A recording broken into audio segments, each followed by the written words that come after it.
Hello everyone, welcome back to our channel Financeable, where we upload videos related to finance, and in today's video I'll be teaching you how to change your Cash App pin. Before getting started, if you are new to the channel, please do subscribe and turn on the notification bell icon to get notified every time we upload new videos. Now let's get started. First of all, open your Cash App, then log into your account if necessary, and once you are logged in, tap on your profile at the top right corner.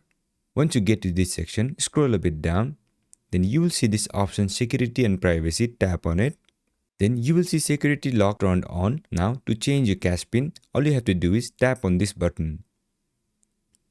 Once you tap on it, it will try to verify you through your Face ID or your fingerprint, and if you don't have that option available in your phone, it will ask you to enter your old pin code. Once you do so, you will get to enter your new pin code. Now enter the new pin code.